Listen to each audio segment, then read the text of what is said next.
Muy buenas tardes, hermanas, hermanos y amigos que están con nosotros esta tarde para estudiar un poco más acerca de la ciudad celestial. Estamos viendo los cimientos del muro de la ciudad. Es muy interesante que esta ciudad celestial que vio Abraham, yo no sé si Abraham se fijó en los detalles que el Apocalipsis nos describe. Es muy probable que no, es muy probable que Abraham sabía de una ciudad celestial, su destino, y por eso vivió mirándola de lejos y se sostuvo como peregrino, como extranjero. Y nosotros también deberíamos vivir pensando en este destino final, esta ciudad celestial, donde el Señor fue a preparar lugar para nosotros. Y es muy probable que esta ciudad haya quedado totalmente completa con todos los adornos que hoy día encontramos en Apocalipsis tras la obra del Señor Jesucristo en la cruz del Calvario. Y estamos fijándonos en los cimientos del muro. El muro de la ciudad es un muro descrito, vamos al libro de Apocalipsis, capítulo 21, ahí aparece la descripción del muro, nos dice ahí en el verso número 14, dice: y miré, y el muro de la ciudad tenía 12 cimientos, y sobre ellos los 12 nombres de los 12 apóstoles del Cordero. Ahí está la descripción del muro. En el verso número 17 dice: y midió su muro 144 codos de medida de hombre, la cual es de ángel. Y aquí está la medida del muro. Algunos piensan que esta puede ser la altura, estos 144 codos. 144 codos es equivalente como a 70 metros. De manera que no es mucho para la altura. Es muy probable, a lo mejor, yo no estoy seguro de ello, que se refiera al espesor del muro que rodea la ciudad. Cualquiera sea el caso, los muros antiguamente eran usados para evitar la invasión de enemigos. Los muros tenían esa idea de separación, pero ahora, tanto en el milenio como en el estado eterno, un muro no es necesario porque ya todos los enemigos del Señor han sido vencidos, de manera que no hay ningún enemigo que pueda poner en peligro la ciudad celestial. La única razón de que la ciudad tenga un muro es para representar la gloria de Dios.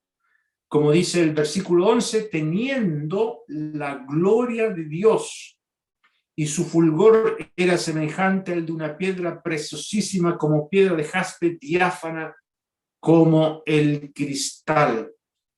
Y nos dice también el verso 18, el material de su muro era de jaspe, y eso lo vimos la reunión pasada. La ciudad era de jaspe, pero el muro de jaspe, pero la ciudad era de oro puro, semejante al vidrio limpio. Y si usted se da cuenta, querido hermano y hermana y amigos, todo lo que hay en la ciudad celestial es carísimo, todo es de alto valor, y es de alto valor por la obra del Señor Jesucristo en la cruz del Calvario. Todo es de muchísimo valor. Y tanto el oro como las piedras preciosas como las perlas de cada puerta representan el sufrimiento del Señor Jesucristo y todo lo que Él tuvo que pasar por nosotros. Bueno, aquí tenemos en el dibujo que aparece en pantalla los cimientos. El dibujante los hizo en toda la ciudad. Me parece interesante eso y hermoso. Y los cimientos están a su vez adornados con piedras preciosas, y cada cimiento corresponde a un apóstol y cada cimiento corresponde a una piedra preciosa. De manera que la belleza de todas estas piedras describen lo que los apóstoles nos dijeron acerca del Señor Jesucristo y respecto a las verdades que nosotros hoy día tenemos en la Biblia. Y como mencioné también la vez pasada, cada piedra preciosa, hoy día yo no sé si usted ha visto una piedra preciosa, es muy interesante investigarlas. Yo les animo a que busquen en YouTube, por ejemplo, usted busca la piedra preciosa, el zafiro que vamos a ver hoy día, y es muy interesante cómo se obtienen estas piedras. Estas piedras vienen debajo de la tierra, no son piedras que están naturalmente sobre la tierra, en algún río o en algún monte, ¿no? Ellas vienen debajo de la tierra y formadas por calor, por temperatura, a más de 200 kilómetros bajo nuestros pies. Y estas piedras preciosas son opacas y requieren ser trabajadas y pulidas, están metidas dentro de otra roca. Por ejemplo, ahí está el zafiro, está metido el zafiro sobre granito y sobre otro tipo de piedra, y hay que hacer lo que aprendimos en la reunión pasada, la exfoliación, sacar la piedra preciosa de donde está inserta naturalmente. ¿Se acuerdan? Ese proceso de exfoliación es muy interesante. Después viene el proceso de aserramiento, después viene el proceso de tallado y finalmente el pulido, para que quede una gema hermosísima. Y todo eso nos hace pensar en la experiencia de nuestro bendito Salvador, el Señor Jesucristo, quien es llamado piedra preciosa. 7 veces en el Nuevo Testamento es llamado la piedra principal, preciosa. Es una cita del profeta Isaías, vamos a leerlo en el Antiguo Testamento, en Isaías capítulo número 28, el verso número 16. Dice ahí el profeta: por tanto, Jehová el Señor dice así: he aquí, yo he puesto en Sión por fundamento una piedra probada, angular, preciosa, de cimiento estable. El que creyere no se apresure. En el Nuevo Testamento aparece: el que creyere no será avergonzado. Y aquí nos dice el profeta: no se apresure, no tenga miedo. Esa es la idea que tiene esta expresión, no se apresure. Y no va a ser avergonzado quien tiene su confianza en el Señor Jesucristo. Piedra, aquí dice piedra probada, angular, preciosa, de cimiento estable. El que creyere en él no será avergonzado. Y se le llama piedra angular porque en los ángulos de las construcciones siempre había una piedra que nadie sabía para qué servía y todos tropezaban con esa piedra hasta que ya llegaban a la parte más alta del edificio, y ahí se daban cuenta que iba la piedra angular y la colocaban en su sitio. El Señor Jesucristo es esa piedra angular. Es lo que a nosotros nos llena de alegría, de esperanza, ¿ya? Y el Señor es esa piedra. Hoy día vamos a ver esta segunda piedra de los cimientos de la ciudad celestial, el zafiro. Vamos a volver a Apocalipsis 21, ahí en el versículo 19 dice que los cimientos del muro de la ciudad estaban adornados con toda piedra preciosa. El primer cimiento era jaspe, el segundo zafiro. Y esto es lo que vamos a ver un poco hoy día. La palabra en el original, en el idioma original del Nuevo Testamento, es la palabra corindón. Así se llama esta gema, corindón. Y que significa piedra preciosa. Eso significa ese vocablo corindón, piedra preciosa. Es una piedra muy hermosa esta, que en la escala de dureza de las piedras preciosas, que va de 1 a 10, posee una alta dureza, tiene una dureza 9. La mayor dureza la tiene el diamante, que es 10, de manera que el corindón tiene dureza 9.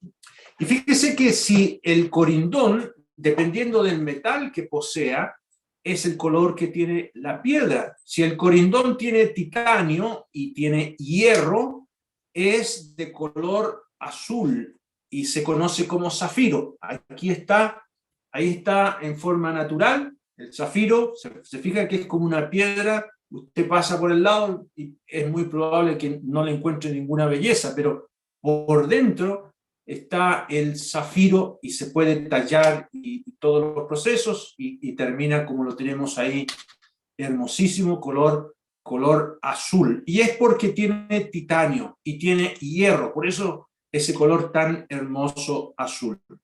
Ahora, si el corindón posee cromo, es de color rojizo y se llama rubí.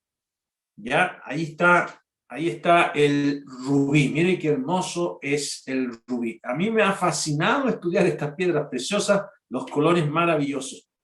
Entonces, el zafiro es de color azul, el rubí de color rojo, ¿ya? Y esto es muy interesante, por lo menos yo voy a aplicarlos según lo que veo en la palabra de Dios y según lo que he podido estudiar. Estos dos colores nos hablan de dos aspectos, ¿ya? De la persona del Señor Jesucristo y su trato con la humanidad. El primero, el de color azul, el zafiro, ese azul es el azul que nos habla de la paz obtenida por un pacto eterno. El rojo del zafiro nos habla de la ira de Dios contra el pecado de quienes no acepten su pacto eterno. Y vamos a ver este color azul del zafiro, vamos a verlo mencionado por primera vez, lo vamos a ver en el libro de Éxodo, vamos a ir al libro de Éxodo, capítulo 24, cuando Moisés sube con los ancianos al monte Sinaí.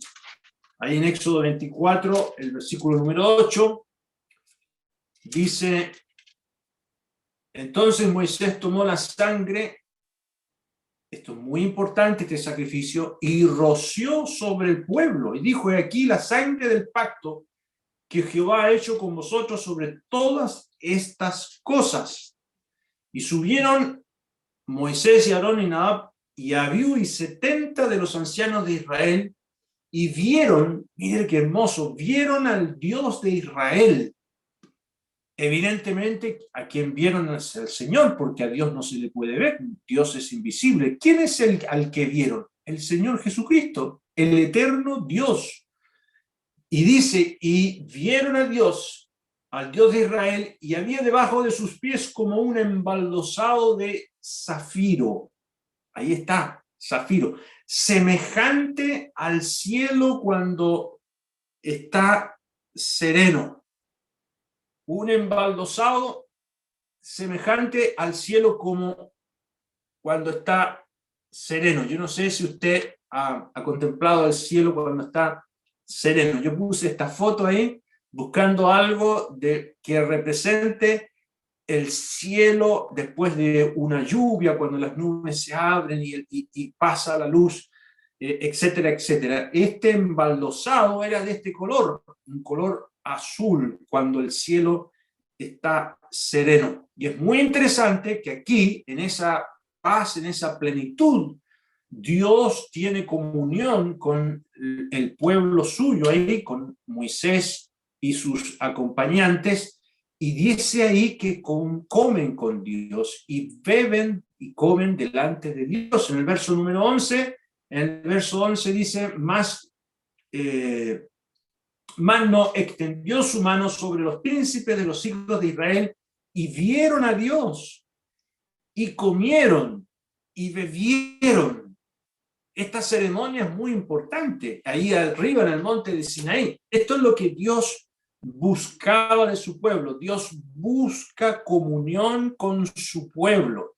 Él viene para estar allí en ese trono y en ese lugar es embaldosado de color azul zafiro, como el cielo cuando está sereno. Esta ceremonia era parte del sacrificio de paz, y por eso Moisés roció la sangre sobre todo el pueblo, porque Dios quería esta comunión fraternal basada en un sacrificio de una sangre preciosa que los roció. Y por eso, hermanos, este lenguaje solamente es aplicable al que hoy día cree en la obra del Señor Jesucristo. No sé si usted recuerda lo que escribió el apóstol Pedro hablando de la obra del Señor Jesucristo. Dice él: bendito el Dios y Padre de nuestro Señor Jesucristo, que según su grande misericordia nos hizo renacer para una esperanza viva.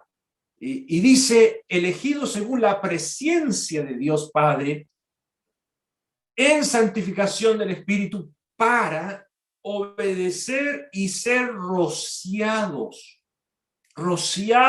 con la sangre de Jesucristo. Y así como Moisés roció al pueblo, porque Dios quería esto, Dios quería tener paz, Dios quería que su pueblo se vinculara con él, comiera con él. Y hermanos, nosotros hemos sido rociados con la sangre de Jesucristo. Dios buscaba establecer entonces un pacto eterno con la nación de Israel. Dios buscaba que ellos se sujetaran y le obedecieran. Entonces el color azul sereno, como zafiro, nos habla de un pacto que quiere hacer Dios con Israel. Aquí en este momento, en el monte de Sinaí, Dios se los propone. Y saben, hay algo muy interesante. Dios ya había hecho un pacto muchos años atrás, cientos de años atrás, con Abraham. Vamos a leer ese pacto. El pacto que Dios hizo con Abraham es un pacto eterno. Vamos al libro de Génesis, capítulo número 17, en el verso número 7, Génesis 17, 7, le dice Dios a Abraham,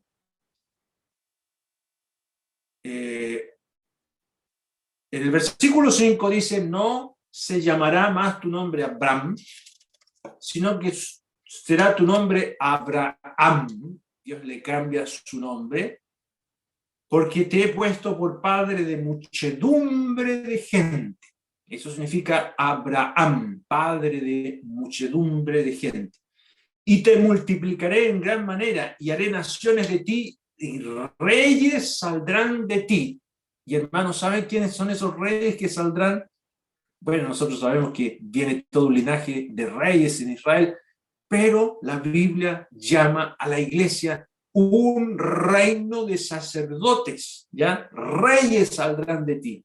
Usted y yo venimos de los lomos de Abraham, en algún sentido, porque él es el padre de la fe. Y el verso 7 dice: y estableceré mi pacto entre mí y ti, y tu descendencia después de ti en sus generaciones, por pacto perpetuo, para ser tu Dios y el de tu descendencia después de ti. Aquí tenemos un pacto perpetuo. Este es un pacto que Dios hace con Abraham, eterno, perpetuo.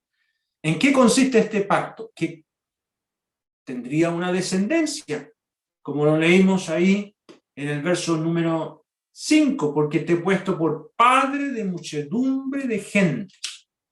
Y en segundo lugar, en el verso número 8, y te daré a ti y a tu descendencia después de ti la tierra en que moras, toda la tierra de Canaán, en heredad perpetua, y seré el Dios de ellos. De manera, hermanos, que todos esos países que quieren echar para afuera a Israel, los palestinos y otros más que siempre están tirándole petardos y cohetes al pobre Israel, no tienen idea que Dios tiene un pacto eterno con ellos a través de Abraham, ¿ya? Entonces, este pacto que Dios hizo con Abraham es un pacto eterno que Dios quería aquí en el monte de Sinaí que Israel disfrutara. Y hace un pacto con ellos. Vamos de nuevo a Éxodo, capítulo número 19, en el verso 5. Esto les dice a todo el pueblo de Israel. Éxodo 19, 5. Ahora pues, si diereis oído a mi voz y guardaréis mi pacto, vosotros seréis mi especial tesoro sobre todos los pueblos, porque mía es toda la tierra. Dios hizo un pacto bajo la ley, un pacto de obediencia, un pacto que dependía del sometimiento de Israel. Este no es un pacto eterno. Este pacto que Dios hace con Israel en el monte de Sinaí es un pacto condicional. El pacto que Dios hizo con Abraham es un pacto incondicional, es un pacto eterno hecho con Abraham. Pero este pacto buscaba que Israel se diera cuenta que ellos no podían cumplir la ley de Dios, que se dieran cuenta que realmente ellos estaban incapacitados y realmente nunca cumplieron la voluntad de Dios. Por eso aquí mismo vemos que después ellos hicieron un becerro de oro y terminaron en la idolatría más aberrante, ¿no es cierto? Tal como los profetas le dicen a todos los israelitas, por ejemplo, Jeremías, dice, se han vuelto a las maldades de sus primeros padres, los cuales no quisieron escuchar mis palabras y se fueron tras dioses ajenos para servirle. La casa de Israel y la casa de Judá invalidaron mi pacto, el cual había yo concertado con sus padres. Israel invalidó este pacto del Sinaí. Entonces, era necesario continuar con el pacto incondicional de Abraham. Y para que ese pacto incondicional de Abraham pudiese ser posible, Dios hizo un pacto con David. Acompáñenme en 2 de Samuel, capítulo número 7, en el verso número 12, este pacto llamado el pacto davídico es la continuación del pacto abrámico. No es tanto que hayan distintos pactos, es un mismo pacto, pero bajo otro punto de vista.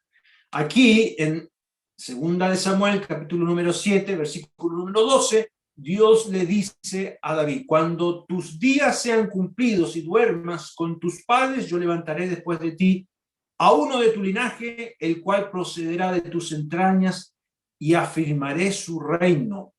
Él edificará casa a mi nombre, y yo afirmaré para siempre el trono de su reino. Versículo 16. Y será afirmada tu casa y tu reino para siempre delante de tu rostro, y tu trono será estable eternamente. Aquí Dios hace un pacto con David, una casa para siempre, un reino para siempre y un trono para siempre. Eso era muy necesario que también fuese revelado para que finalmente el pacto abrámico se cumpliese. Y este fue el argumento que ocupó el arcángel Miguel cuando, o Gabriel parece que es el que viene a conversar con María. ¿Se acuerdan ustedes? Acompáñenme a Lucas capítulo número 1, cuando viene a decirle el ángel que ella está encinta. Ahí en capítulo número 1 dice es Gabriel en el verso número 26, y en el verso 31 dice, ahora concebirás en tu vientre y darás a luz un hijo y llamarás su nombre Jesús. Este será grande y será llamado Hijo del Altísimo, y el Señor Dios le dará el trono de David su padre, y reinará sobre la casa de Jacob para siempre, y su reino no tendrá fin. Entonces María se convenció que realmente esa era una promesa hecha a David y que el hijo que ella iba a tener, que estaba en su vientre, iba a cumplir ese pacto, ¿ya? Entonces Dios va encaminando todo el curso de la historia de Israel para que se cumpla ese pacto eterno con Abraham. Y mire cómo aparece en el libro de Jeremías. Acompáñenme en Jeremías capítulo número 31, en el verso número 31. Aquí está el nuevo pacto. Jeremías 31, 31. Dice aquí, vienen días, dice Jehová, en los cuales haré nuevo pacto con la casa de Israel y con la casa de Judá, no como el pacto que hice con sus padres el día que tomé su mano para sacarlos de la tierra de Egipto, porque ellos invalidaron mi pacto, aunque fui yo un marido para ellos, dice Jehová, pero este es el pacto que haré con la casa de Israel después de aquellos días, dice Jehová, daré mis leyes en su mente, las escribiré en su corazón, y yo seré a ellos por Dios, y ellos serán mi pueblo. Y aquí el Señor está narrando y citando el nuevo pacto que Dios va a hacer con la nación de Israel para que ellos sean una nación para siempre. Por eso el verso 36 aquí mismo dice, si faltaren estas leyes delante de mí, dice Jehová, también la descendencia de Israel faltará para no ser nación delante de mí eternamente. ¿Cuál es el pacto que hizo Dios con Abraham? Que serían una nación para siempre, que tendrían un territorio para siempre, que tendrían una casa, que habría un trono, que habría un reino para siempre, ¿ya? Y eso Dios lo va a cumplir. Este nuevo pacto, entonces, se basa sobre el pacto eterno que Dios hizo con Abraham. Y Dios lo va a llevar a cabo finalmente, y lo hizo por la obra del Señor Jesucristo en la cruz del Calvario, por su sangre preciosa derramada en la cruz del Calvario. Y por esto, hermanas y hermanos, y amigos amados, es que el Señor Jesucristo, antes de ir a la muerte, comió con los discípulos anticipando este nuevo pacto. Eso aparece ahí en el Evangelio de Lucas, por ejemplo, el capítulo número 22, en el verso número 19, en Lucas 22, 19, dice que el Señor, estando con los discípulos en el aposento alto, tomó el pan, dio gracias, lo partió, les dio diciendo, esto es mi cuerpo, que por vosotros he dado a hacer esto en memoria de mí. De igual manera, después que hubo cenado, tomó la copa, diciendo, esta copa es el nuevo pacto en mi sangre, que por vosotros se derrama. Aquí el Señor les dice, les habla de este nuevo pacto en su sangre, y esa copa es un símbolo de ese nuevo pacto, copa que el Señor iba a tomar con toda la ira de Dios, y él mismo cargaría con toda esa ira, y su sangre derramada en la cruz del Calvario haría posible este nuevo pacto. Entonces el Señor muere, es sepultado y resucita para conseguir este azul zafiro de los pies donde estaba en el monte Sinaí, para poder cumplir lo que Israel nunca quiso y nunca pudo bajo la ley. Es por esto, hermanos, que el Señor resucitado puede comer con los discípulos. Cuando el Señor resucitó de entre los muertos, se presentó delante de ellos, llegó aquella noche del mismo día, el primero de la semana, estando las puertas cerradas, y estaban ahí atemorizados por miedo a los judíos, y el Señor se pone delante de ellos y les dice, paz a vosotros. Y saben, hermanos, que el Señor resucitado come con los discípulos. Aquí en Lucas 24, en el versículo número 39, el Señor les dice, mirad mis manos y mis pies, que yo mismo soy. Palpad y ved, porque un espíritu no tiene carne ni huesos, como veis que yo tengo. Y diciendo esto, les mostró las manos y los pies. Y como todavía ellos de gozo no lo creían y estaban maravillados, les dijo, ¿tenéis aquí algo de comer?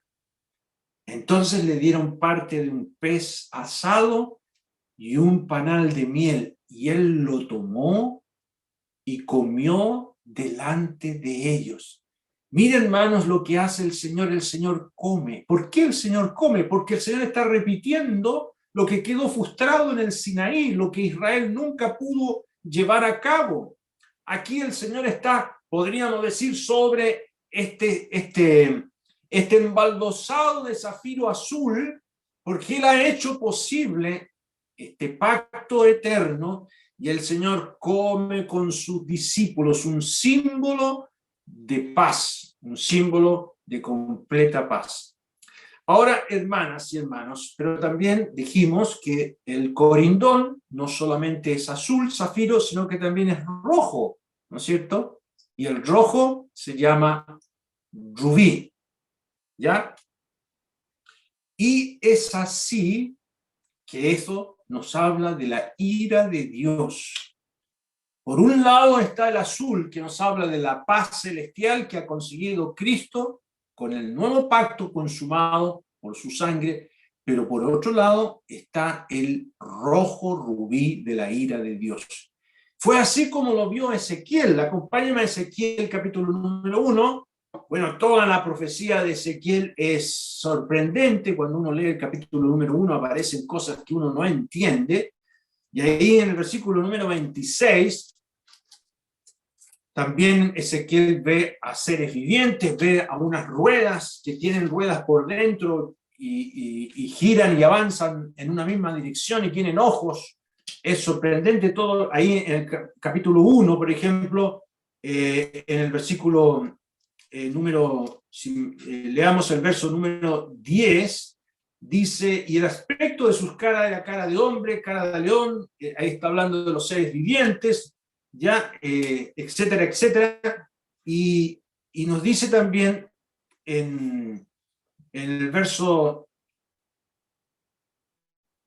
15, mientras yo miraba a los seres vivientes, aquí una rueda sobre la tierra junto a los seres vivientes a los cuatro lados. El aspecto de las ruedas y su obra era semejante al color del crisólito, y las cuatro tenían una misma semejanza, su apariencia era de obra, y su obra era como de rueda en medio de rueda.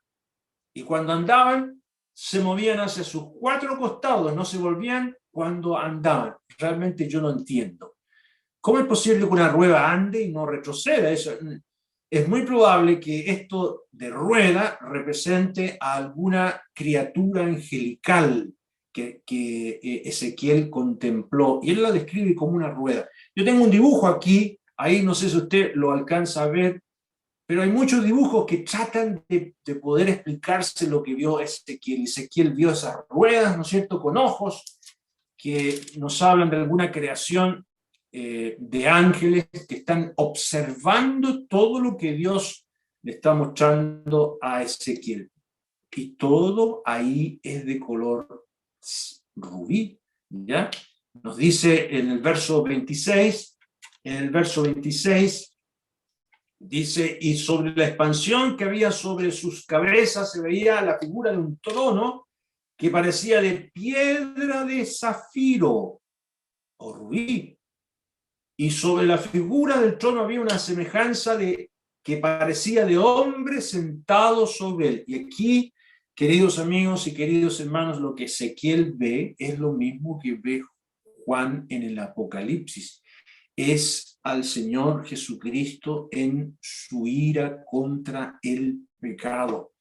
Y esto es lo que vamos a ver muy pronto, una vez que el Señor venga por la iglesia, una vez que el Señor nos lleve a su presencia, vendrá la ira del Cordero. Por eso Juan escribe en su Apocalipsis que los reyes de la tierra, los grandes, los ricos, los capitanes, los poderosos, todo siervo, todo libre, se escondieron en las cuevas y entre las peñas de los montes y decían a los montes y a las peñas, caed sobre nosotros y escondernos del rostro de aquel que está sentado sobre el trono y de la ira del Cordero.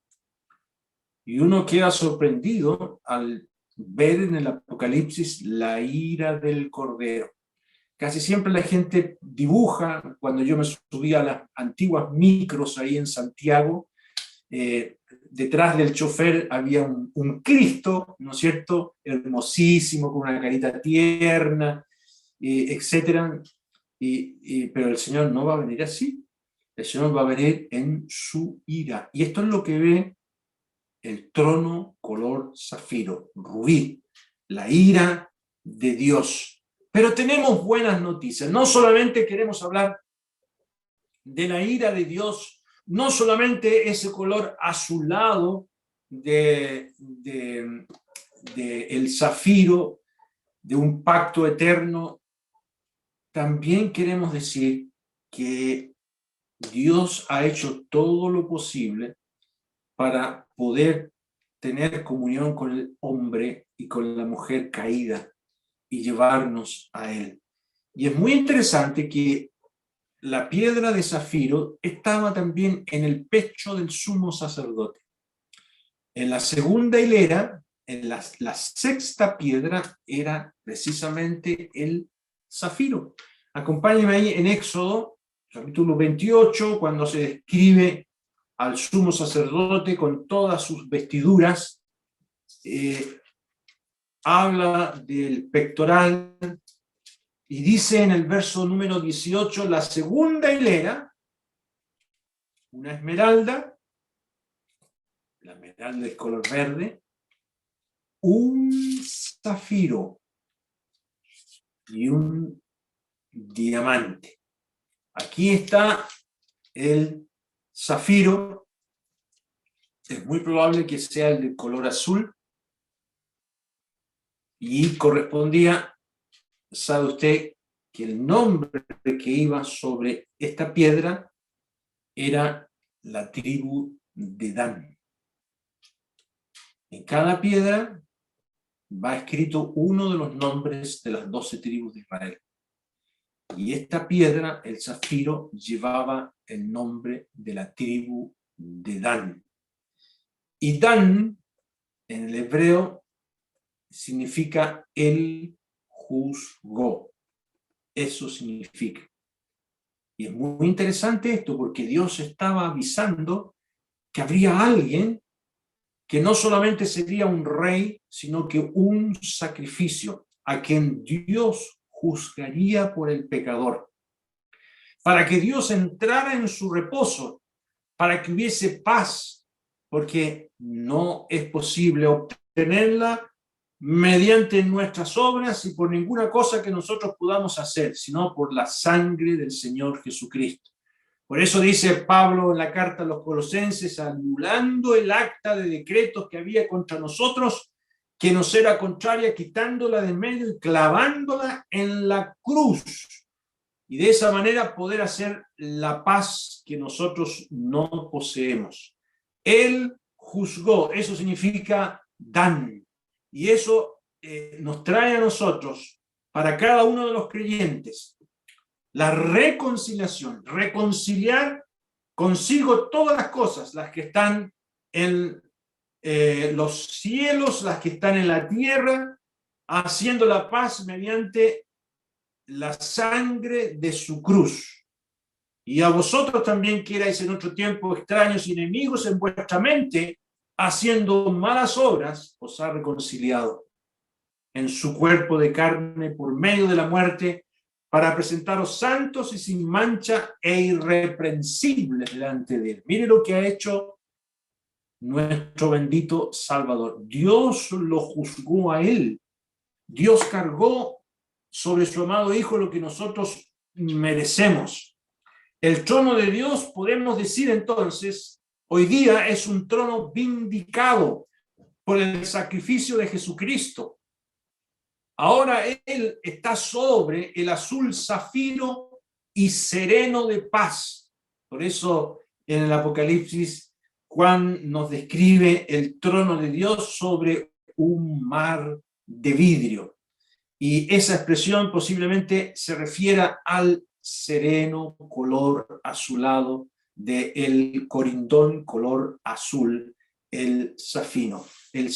Por eso Juan dice, y vi delante del trono como un mar de vidrio semejante al cristal. Hoy día eso existe en el cielo, hermanos. El trono está sobre ese mar de vidrio color azul sereno, de color celestial, ¿ya? Porque allí Cristo ha hecho la paz por nosotros. Es muy probable también, hermanas y hermanos, que de este color, el color azul sereno. Era como la Sulamita veía a su amado en el Cantar de los Cantares. ¿Recuerdan ustedes cuando ella empieza a describir las doncellas? Le preguntaron, ¿quién es tu amado más que otro amado? Oh, la más hermosa de todas las mujeres, ¿qué es tu amado más que otro amado que así nos conjura? Porque veían a la Sulamita tan enamorada no de Salomón, sino de un pastorcillo que venía a verla y venía al palacio a contemplarla, y ella decía, no, yo amo a mi amado. ¿Y quién es tu amado más que este que es Salomón tan hermoso y que tú no te quieres casar con él? Y ella comienza a describir a su amado. Mi amado es blanco, rubio, señalado entre 10.000, su cabeza de oro finísimo, sus cabellos crespos, negros como el cuervo, sus ojos como palomas, etcétera, etcétera. Y después dice, sus manos como anillos de oro engastado de jacintos, su cuerpo como claro marfil cubierto de zafiros. Y la Sulamita ve a su amado cubierto de zafiros, o sea, ese color azul hermosísimo. Y hermanos, así es nuestro Salvador para nosotros. Él es nuestra paz. Ahora, les voy a invitar a contemplar algo más de esta piedra preciosísima. El corindón es una piedra muy linda, ¿ya? Y vamos a ver algunas características de la simetría, de la belleza de esta piedra. Fíjese que esta es una piedra absolutamente simétrica. ¿Qué significa eso? Que si usted pone un eje, por ejemplo, vertical, es igual para el lado izquierdo, para el lado derecho. Donde quiera que usted ponga, aquí por ejemplo, en el lado izquierdo, donde está verticalmente la piedra, usted pone un eje y es absolutamente simétrica. ¿Qué significa? Igual para acá, para ambos lados. Es una piedra casi perfecta en su simetría. Y esto, hermanos y hermanas y amigos, a mí me hace pensar en la perfección que hay en Dios, en sus atributos. Cada atributo de Dios está perfectamente en equilibrio. Hay una simetría. La simetría está en esto. Dios es amor, Dios es justo, Dios es santo, Dios es misericordioso. Todos los atributos que usted pueda encontrar respecto de nuestro Dios están en un perfecto equilibrio. Dios no va a ser menos amor por ser más justo. Del mismo modo, Dios por ser amor no va a dejar de ser justo. No, Él está, todo lo que hay en Él está en una perfecta simetría, en absoluta simetría. Él es justo. Por eso en el Apocalipsis aparecen expresiones cuando escribe Juan y dice, Señor, Dios Todopoderoso, tus juicios son verdaderos y justos. Ahí está un atributo de Dios. Dios es verdad y Dios es justo. Está en perfecto equilibrio. Y también Juan en su Apocalipsis, cuando está destruyendo a la gran Babilonia, dice, porque sus juicios son verdaderos y justos, y ha juzgado a la gran ramera que ha corrompido la tierra, y la va a castigar, y va a destruir esa ciudad idólatra. ¿Por qué? Porque sus juicios son verdaderos y justos. Y saben, hermanos, nosotros a veces como creyentes apliquemos esto a nuestra experiencia. ¿Qué tiene que ver esto con nosotros? Bueno, nosotros a veces, hermanos, podemos caer en la idea de que Dios es injusto. ¿Por qué Dios permitió esto sobre mi vida? ¿Por qué Dios permite esto? ¿Se le habrá pasado la mano al Señor? ¿Por qué? Y uno empieza a cuestionarse si Dios es justo o no lo es. Y muchos creyentes del Antiguo Testamento vivieron esta experiencia de que parece que no hay equilibrio en el Señor, en sus tratos. Por ejemplo, yo no sé si usted recuerda lo que le pasó a Jeremías. Jeremías dijo, dice él con todo respeto, como diciendo, Señor, justo eres tú, oh Jehová, para que yo dispute contigo, pero permíteme decirte algo. Sin embargo, alegaré mi causa ante ti. Y le dice, ¿por qué es prosperado el camino de los impíos y tienen bien todos los que se exportan deslealmente? ¿Por qué le va bien a los paganos? ¿Por qué le va bien a los injustos? Señor, si tú eres justo, ¿por qué permites? Ahí estoy leyendo en Jeremías 12:1. Yo no sé si usted ha tenido ese cuestionamiento. Y este es un cuestionamiento de todo verdadero hijo de Dios. Nosotros a veces no entendemos lo que Dios está haciendo. También lo tuvo Habacuc. Vamos a Habacuc, en el Antiguo Testamento. Habacuc, estos llamados profetas menores, ahí en el capítulo número 1, en el versículo número 1, tenemos la profecía de Habacuc. Ya, en el verso número 2, Habacuc explota y dice, ¿hasta cuándo, oh Jehová? Clamaré y no oirás, y daré voces a ti a causa de la violencia y no salvarás.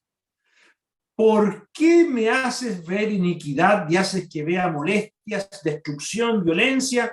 Están delante de mí, pleito y contienda se levanta, por lo cual la ley es debilitada y el juicio no sale según la verdad, por cuanto el impío asedia al justo, por esto sale torcida la justicia. Y Habacuc veía que su pueblo estaba totalmente corrompido y el rey que estaba de turno era un rey perverso, ¿no es cierto? Entonces Dios le dice, ten paciencia, Habacuc. Yo voy a actuar cuando yo tenga que actuar. Aquí en el verso número 13 dice, muy limpio eres de ojos para ver el mal, ni puedes ver el agravio. Pero ¿por qué ves a los menospreciadores y callas cuando destruye el impío al más justo que él y haces que sean los hombres como los peces del mar, como reptiles que no tienen quien los gobierne? Podríamos decir, Señor, ¿por qué permites esta clase de gente aquí en nuestra nación que nos están gobernando, que nos van a llevar a la corrupción y a la violencia? Entonces uno dice, bueno, ¿dónde estás tú, Dios? ¿Acaso el Señor no oye? ¿Por qué me está pasando lo que me pasa? Y la respuesta divina está en el capítulo 2 de Habacuc, en el verso número 3. Aunque la visión tardara aún por un tiempo, mas se apresura hacia el fin y no mentirá. Aunque tardare, espéralo. Y eso es lo más que nos falta a nosotros, hermanos, esperar, la paciencia de Dios, espéralo, porque sin duda vendrá, no tardará. He aquí que aquel cuya alma no es recta se enorgullece, mas el justo por su fe vivirá. Y este argumento, hermanos, aparece 3 veces en el Nuevo Testamento. El justo por su fe vivirá. Aparece en la carta a los romanos, aparece en la carta a los gálatas y aparece en la carta a los hebreos. El justo por la fe vivirá. Espéralo. Dios va a pagar. Y aunque nosotros no lo veamos, Dios va a pagar. ¿Qué va a hacer Dios con aquellos que le obedecen, que guardan su palabra? ¿Qué va a hacer con Dios? Dios los va a premiar. ¿Qué va a hacer con los impíos? Dios los va a castigar. Así dice la palabra suya, aunque el pecador haga 100 veces mal y prolongue sus días, con todo yo también sé que le irá bien a los que a Dios temen, los que temen ante su presencia. Y que no le irá bien al impío, ni le serán prolongados los días, que son como sombra, por cuanto no teme delante de la presencia de Dios. Estoy citando Eclesiastés capítulo 8, versos 12 y 13.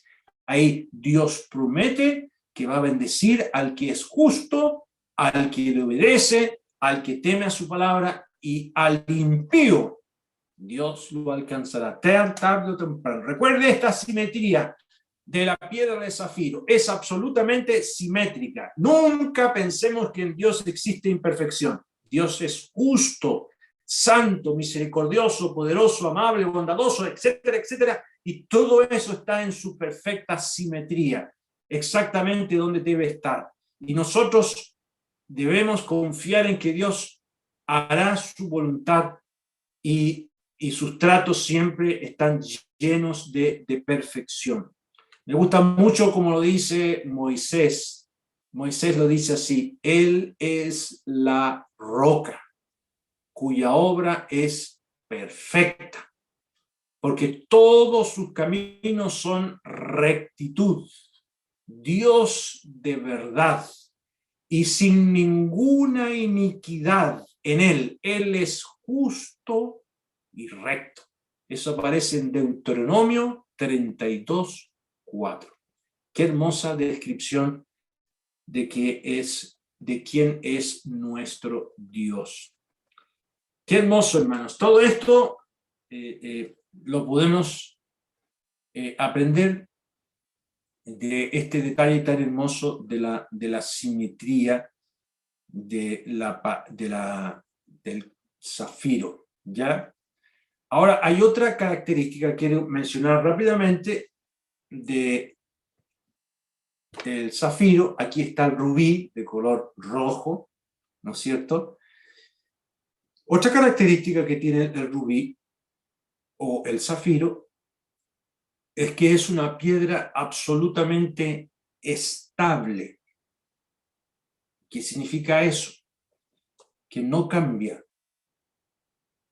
El rubí, el zafiro, es una piedra absolutamente estable, que no cambia, no se transforma. Hay otras piedras que, si uno las va sometiendo a calor y a temperatura, van transformando su color y van transformando su naturaleza. El rubí o el zafiro son absolutamente estables, no cambian. Y esto lo podemos ver también en nuestro amado Salvador, en nuestro Dios. Dios es inmutable. Dios es inmutable. Él no cambia. Así lo encontramos de nuestro bendito Salvador, el Señor Jesucristo. ¿Se acuerda usted de ese texto que dice: Jesucristo es el mismo ayer y hoy y por los siglos?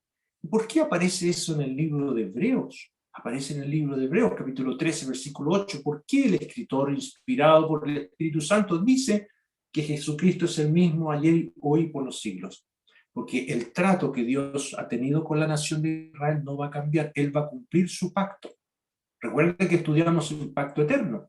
El azul del zafiro nos habla de un compromiso eterno que Dios hizo con Abraham y que lo va a cumplir, de hecho, por la sangre preciosa de Cristo, y lo va a cumplir al final de la historia cuando el Señor venga por segunda vez. Esta característica de la inmutabilidad es un aspecto también muy importante que a usted y a mí, hermana, hermano, nos fortalece. Dice Malaquías, hablando en nombre de Dios: porque yo, Jehová, no cambio. Dios no ha cambiado.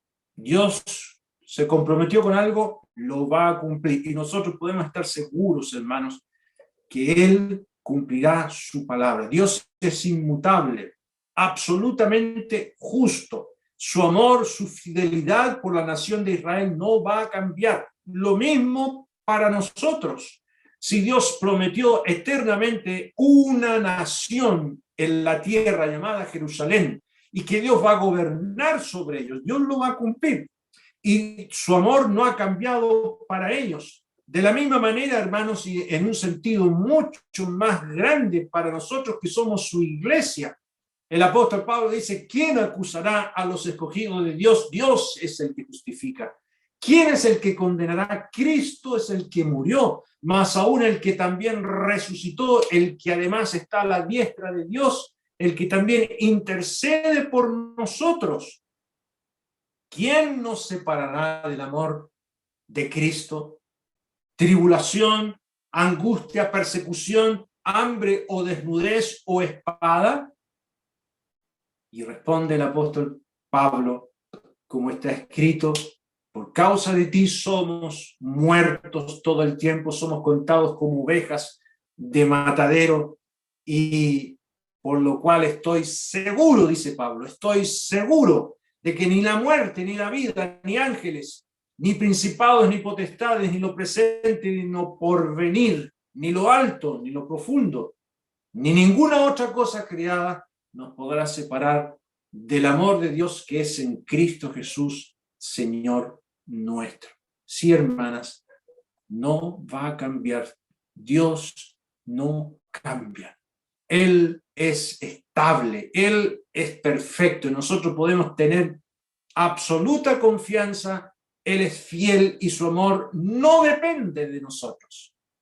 Qué maravilla, hermanas y hermanos. Su amor no depende de nosotros porque Él es amor, ¿ya? Y por eso, hermanas y amados hermanos, termino con una nota de alegría de saber que así, si Dios colocó estas piedras ahí, es para que recordemos eternamente el carácter de Dios. Dice Moisés, Dios no es hombre para que mienta, ni hijo de hombre para que se arrepienta. Él dijo y no hará, habló y no ejecutará. No, Él todo lo que ha dicho lo hará. Qué maravilla, queridas y queridos hermanos. Él es inmutable, nuestro bendito Dios eterno. Bien, vamos a terminar con una oración. Oremos. Padre amado, queremos darte gracias por quien eres tú. Gracias, nuestro Padre, que tú te has dado a conocer por tu amado Hijo. Todo lo que hay en Él, nuestro Dios, existe en ti, nuestro Dios. Le damos gracias por quien eres tú, un Dios verdadero, recto, justo. Gracias, nuestro Dios, por tu carácter santo. Gracias que nos has dado al Hijo de tu amor y que por medio de Él tenemos paz. Hemos logrado, nuestro Dios, por la obra del Señor Jesucristo, esta paz que nosotros no teníamos y podemos descansar. Y aun cuando no entendamos a veces, nuestro Dios, tanta cosa que sucede en nuestras vidas, enfermedades, aflicciones, temores y muchas otras cosas más, oh Padre, sabemos porque tú tienes un plan, algo que nosotros no entendemos. Y cuando estemos en el cielo, te agradeceremos por todas las experiencias que pasamos, porque tú también buscabas purificarnos y ser piedras preciosas. Padre, queremos quedar en tus manos, en el precioso nombre del Señor Jesucristo. Amén. Amén.